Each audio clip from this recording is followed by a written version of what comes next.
meditation does not cause nightmares. Do not worry. Do not worry. It's not one of the side effects of meditation. There's a lot of possible explanations for this particular circumstance of a young woman who started meditating and found herself having nightmares. And a piece of it may simply be that her consciousness is opening.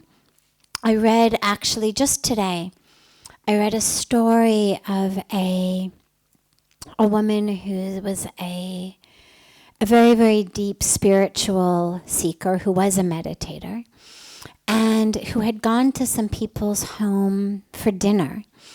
And they had fed her non-vegetarian food. They had fed her chicken. And she was a vegetarian otherwise, but she didn't want to make a big fuss and so she thought, let me just be polite and eat the chicken. And in the nighttime, and so she ate it, and in the night she had this horrible, horrible nightmare of being hung upside down by her feet and of being skinned and ultimately of having her throat cut. And in her dream, she didn't identify it at all with, the people whose house she had been at and what she had eaten. And it wasn't until the next day when she was sharing this very, very unusual nightmare with her spiritual counsel, who had asked her a lot of different questions about what might have caused that.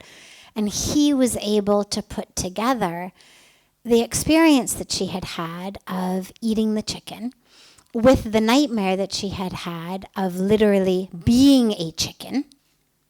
And the moral of the story that I was reading has to do with the way that we take in the consciousness of other beings.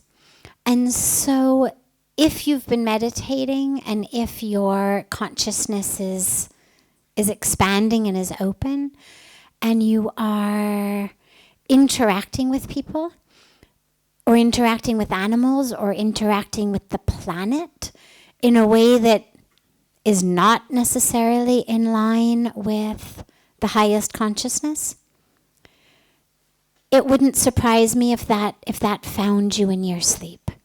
And so, for example, if she's been meditating, but along with her meditation, perhaps she hasn't changed her shopping habits.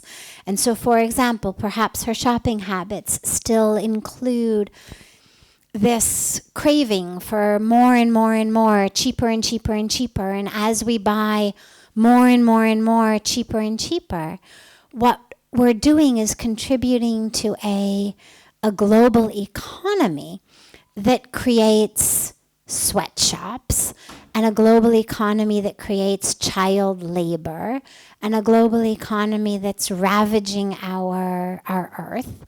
And so to have nightmares about that, even if she's not necessarily aware that that's what the nightmares are about, but simply to, for example, find herself in an unsafe situation in her nightmare, well, if she's been meditating, remember, our rishis, our sages, our saints, our mystics, our gurus, our masters keep telling us over and over again in every language, in 1,000 different ways, just like parents trying to shove spinach down our throats in some way or the other because they know it's good for our bodies, and they're doing it because they know it's crucial for our spiritual development, have been trying to convince us separation is an illusion. We're all one. It's all divine. We're all spirit. This is the fundamental teaching of all of our spiritual traditions. And so to begin meditating and start having nightmares would mean to me that what's happening is her consciousness is opening, her awareness is opening, her experience of being connected to the world is opening, and yet her own personal actions or choices are not yet perhaps exactly in alignment with what she knows to be the highest dharmic way of living, the highest truth. And that could cause, on an unconscious psychological level, the conflict that in her nightmare she's experiencing what, through her unconscious choices, she's actually creating in the world. So even though she may not be going out and harming someone, and before meditating, her consciousness perhaps was closed enough that she felt that she wasn't impacted by that. And now as the consciousness opens, we start to really feel the pain of others. Really feel the impact of what we're doing on the world. I mean, there's a fantastic story of Paramhans Ramakrishna, of the great, great mystic. And one day, some of his devotees were looking for him. They had gone to the temple to find him. He wasn't in the temple, and they go searching, and they can't find him anywhere. And finally, they find him, and he's lying down in a field, making all these like weird noises, not speaking, proper language. And gathered around him are all these bunny rabbits.